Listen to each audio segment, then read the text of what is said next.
Guys, I'm going to be doing an example for you uh, in a chapter on simple linear regression involving one variable, and the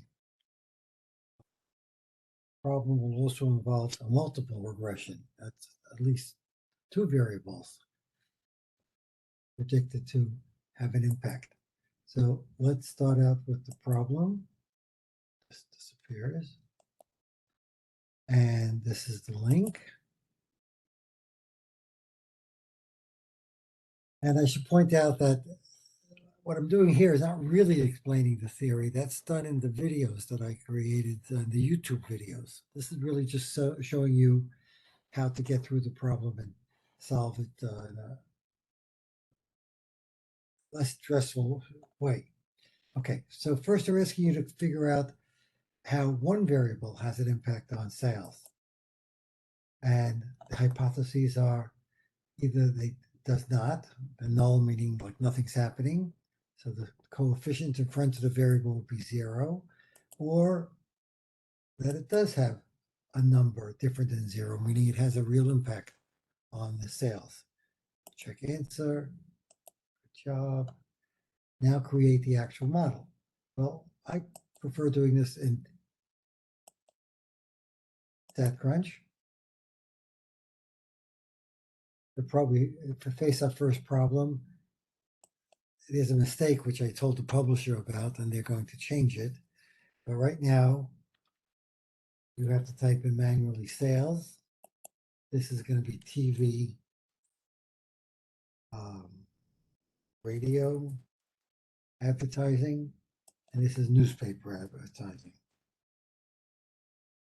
Then we get rid of this first row, right click it, delete row. Now we can begin. Stat, regression, simple linear involving just one variable. Variable in this case is TV and radio advertising. The Y variable is sales. Jump to compute. And we have our answer, 678.37. Copy. We'll say that's the intercept. The slope, or the impact, is too many. Maybe it's this one.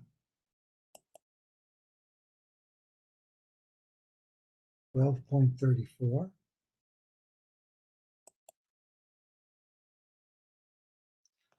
Check answer. So far, so good. The R squared, which indicates how good the line fits the data. Let's go back to this thing here. You can sort of see it's not required, but it's a picture. The line is pretty good. The dots are pretty close to the straight line, I would say. And the R squared is a modest, no, more than modest, 0.54, 0.549.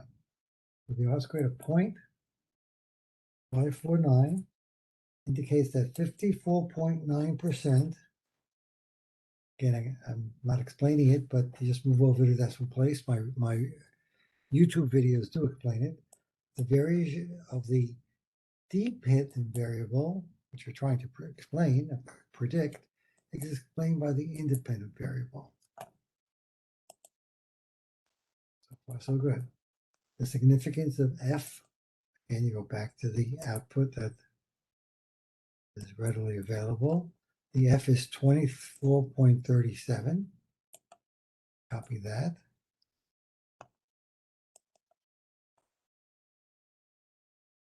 Control V. Oh, what did I do wrong? Oh, the significance. You see again? Nobody's perfect. The significance is not the F statistic, but the p-value. And something less than 0.0001, if you put down a 0, it would be sufficient to get the credit for it. When it's less than 0.0001, put down a 0. And check answer, which means it's a highly significant model. The variable does a very good job. Now we have the p-value for just the variable representing, again, it's only, we just put in TV ads, not the whole model, but just that particular variable, which will happen to be the same because there's only one variable So this is going to be also less than 0, 0. These will always match up in the case of one variable. And again, if you put down 0, it would be well correct. You don't have to put down 0.000001. Okay, now because the p-value and the significant f are less than chosen level of 0.05, we reject the null hypothesis, meaning nothing's happening, and suggest that the variable is significant for predicting the y and the regression model. Now you want us to repeat the same thing for the other variable, which is a little tedious, but let's do it. Getting rid of this. Now we're going to pick this variable. So again, stat, regression, still doing simple linear. The x variable now is the newspaper advertising. Sales stays the same. Compute. We have 767.00, which we go around to 767. The p-value, the slope is 13.23. And we'll check our answer. The r squared, in this case, I think is going to turn out to be, let's look at the picture and see if we can guess that.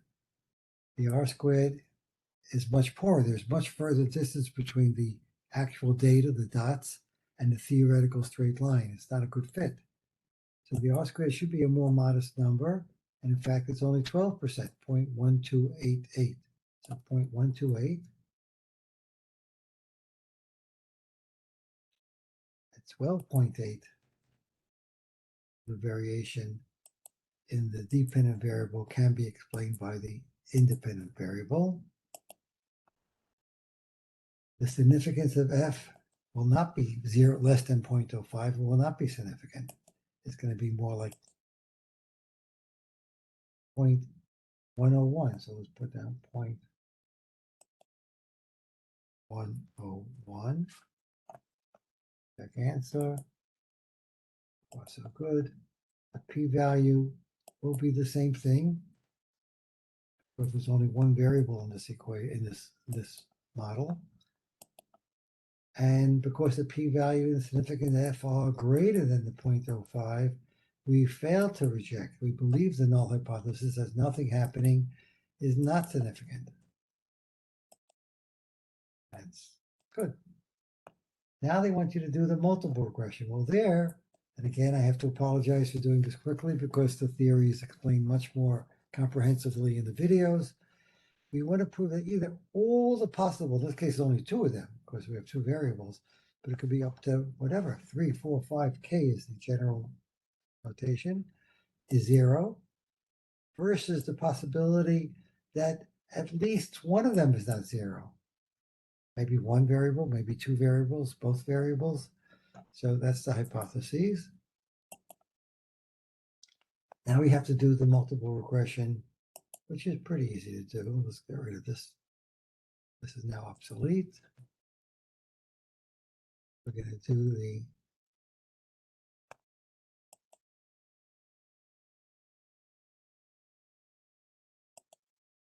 the regression. Now it's multiple linear.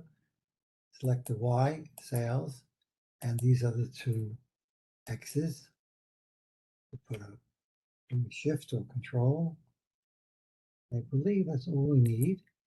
And now we have two slopes, one at one intercept.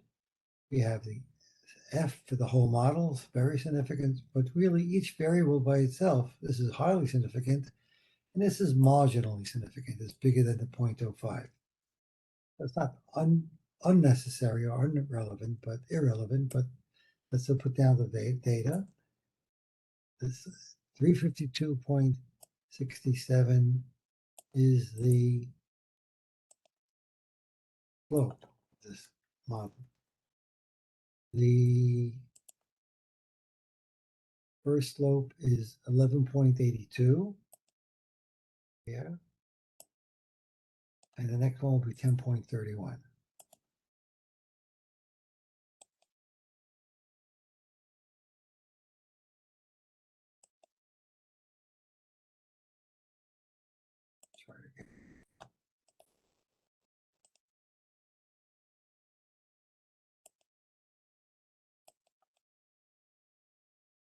Where's the paste?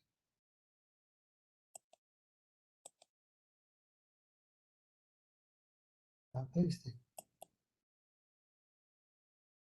82, and what we say the other one was? Already forgotten. 10.31.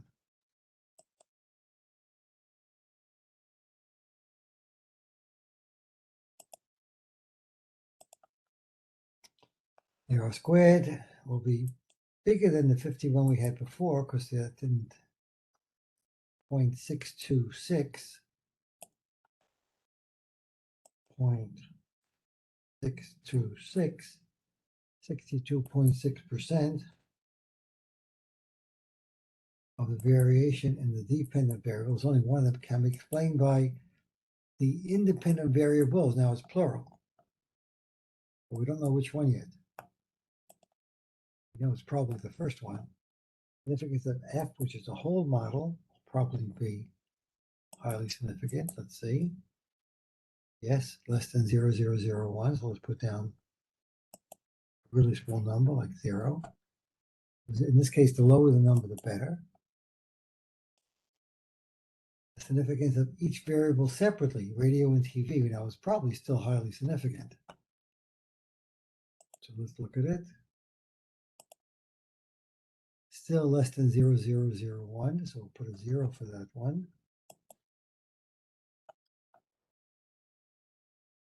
Okay, wasn't okay. The newspaper p-value, though, was probably, we said it was 0.06 we saw before. 0.062. Let's look at it carefully. 0622. Let's just copy and paste it. Copy.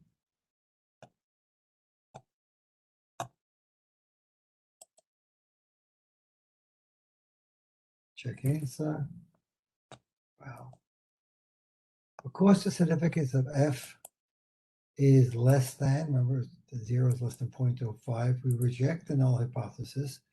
The overall model is appropriate, meaning it's useful.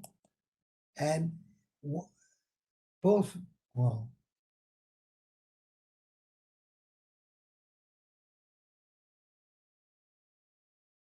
in this case, again, one variable is not significant for the regression model. Both variables are significant? No, one variable is significant. Just that first one, this one is not significant, it's 0.06. So let's see if that's right. Yes, it's right. And we're done. Okay, let's wrap it. Stop sharing. Bye-bye.